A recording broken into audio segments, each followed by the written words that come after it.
E aí pessoal, tudo bem com vocês? Aqui é um Esquilo, gente, e hoje, sim, teve uma semana que eu não gravei nada, mas pelo menos as lives estão meio que voltando, mais ou menos por aí. Mas hoje eu vim aqui para trazer o resumo dos últimos classificados para as quartas de finais. Inclusive esse time finalmente está de volta.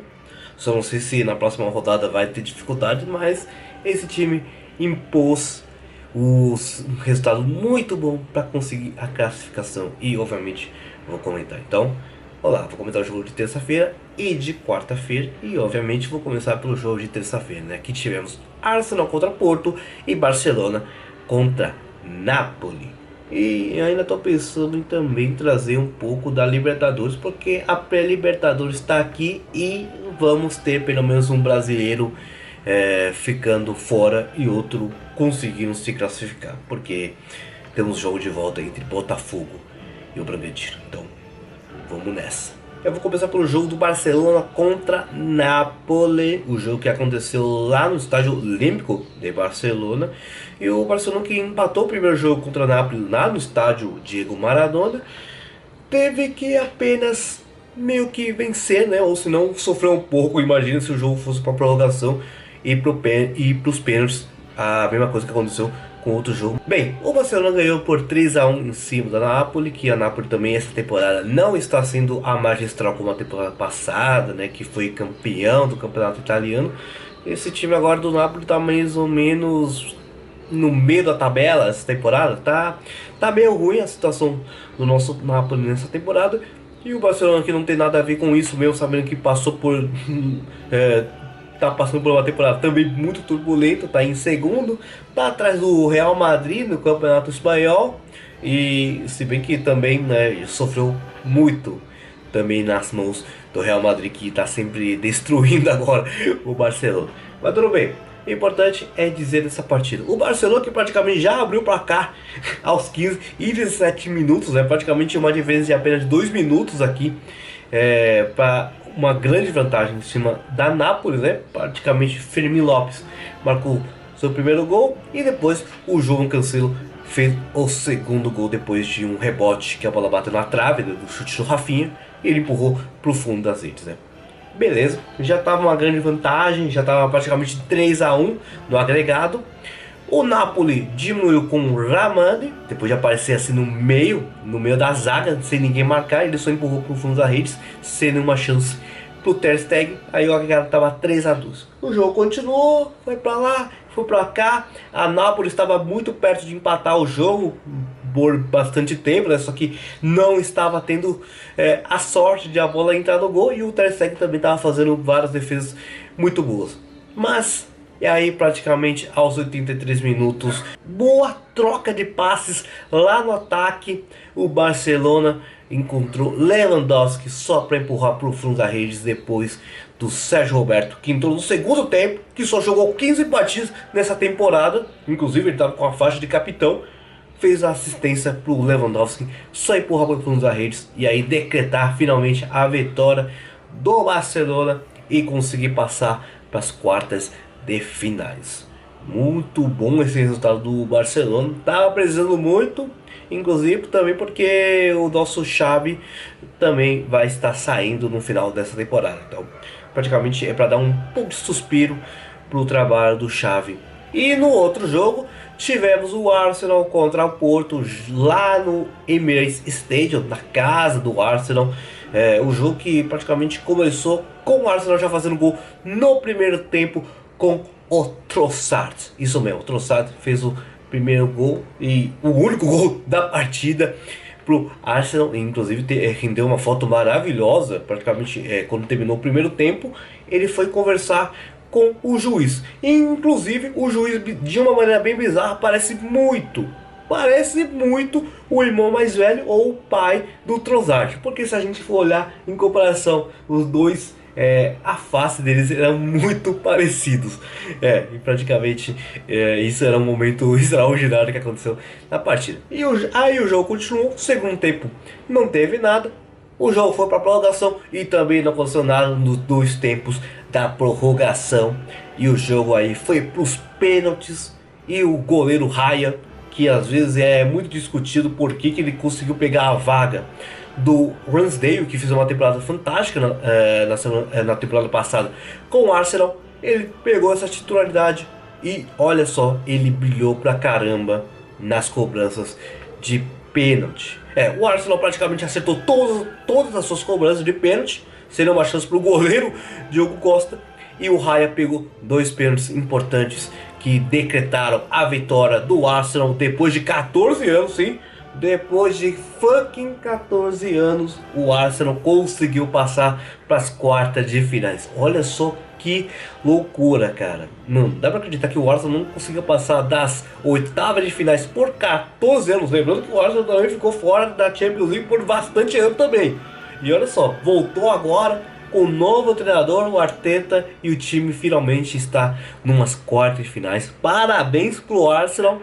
Não sei se a equipe vai muito longe no campeonato, mas esse Arsenal também está brigando de novo pelo título da Premier League. Então vamos ver o que eles vão aprontar. Bem, vamos então comentar agora sobre os jogos de quarta-feira. Tivemos o jogo entre Borussia Dortmund e PSV, e o outro foi o Inter de Milão contra Atlético de Madrid.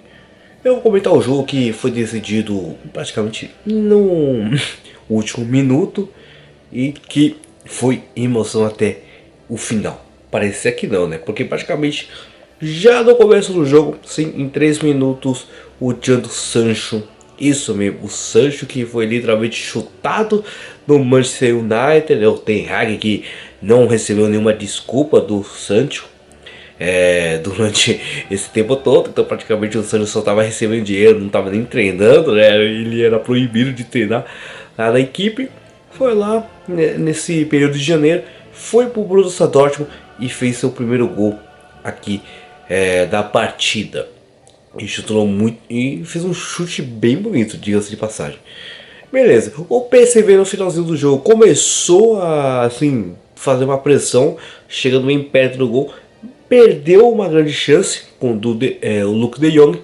E aí depois passou alguns minutos, praticamente no último minuto do acréscimo, o Marco Reus aproveitou a bobeira da zaga, roubou a bola e só empurrou para o fundo da rede, fazendo 2-0.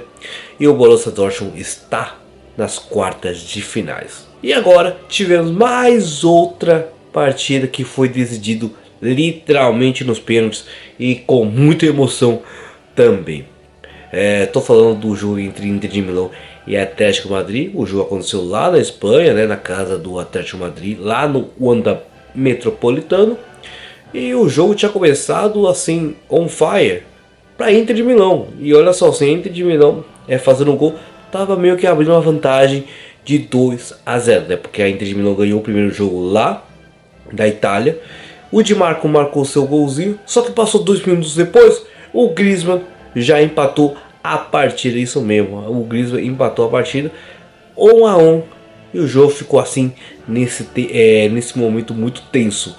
O Atlético de Madrid estava precisando de tudo para fazer mais um golzinho para levar para a prorrogação, e a Inter de Milão praticamente dando uma de Atlético Madrid, simplesmente fechando a casinha. Só que o Depay, isso mesmo, Memphis Depay fez o gol que praticamente deu a vitória parcial para o Atlético Madrid nessa partida. Inclusive depois, nos acréscimos do tempo normal, o time do Atlético Madrid ainda teve uma chance para conseguir fazer a virada histórica e passar de fase sem ir para a prorrogação. Mas isso não aconteceu, né? O Riquelme isolou a bola e aí o jogo foi para a prorrogação e para os pênaltis. E aí praticamente o pessoal começou muito mal nos dois lados, né? A Inter de Milão meio que começou batendo, fez o gol com o Çalhanoğlu. Aí depois o Depay também empatou a partida, 1-1. E aí começou a sequência de praticamente 3 pênaltis perdidos, tá? Que começou com a Inter de Milão, o Black pegou o pênalti, chegou para o Atlético de Madrid com o Saul.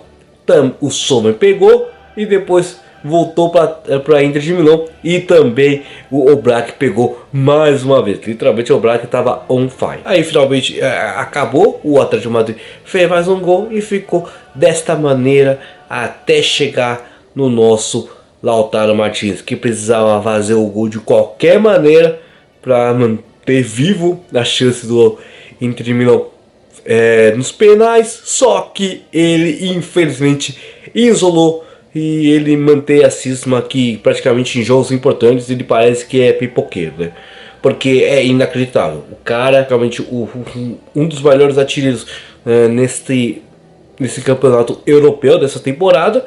Mas quando chega em jogo gigante, parece que ele treme e não consegue fazer bons desempenhos. Como a gente já percebeu, foi a mesma coisa na final da Champions League, né, do ano passado.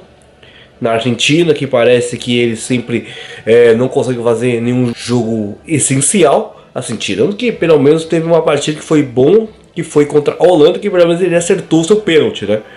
Mas depois disso, praticamente não teve nada de interessante que ele fez na Copa do Mundo. E agora, ele com camisa 10 da Inter de Milão, capitão ainda, isolou o pênalti de uma maneira bem feia. E aí a Inter de Milão foi eliminada pelo Atlético de Madrid.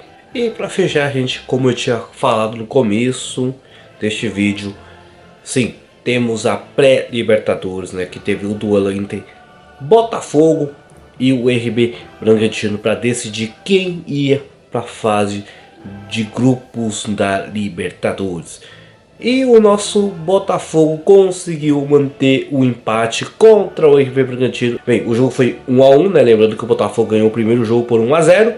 E o artilheiro, literalmente o artilheiro deste Botafogo, o Júnior Santos, abriu o placar pro Botafogo. Lembrando que o Botafogo estava com um jogador a menos, estava com um jogador a menos, só que o Júnior Santos fez o gol. E depois, 10 minutos depois, o Thiago de Almeida fez o gol do empate e ficou só dessa maneira. E o Botafogo está classificado no agregado por 3 a 2. Botafogo está aí na fase de grupos da Libertadores. Faz tempo, tá? Faz tempo que o Botafogo não joga na Libertadores, mas está aí. Vamos ver como vai ser. Acho que não vai ser muito fácil a situação do Botafogo, né? Porque não é dos elencos mais fortes que vão disputar a Libertadores. Mas tudo pode acontecer.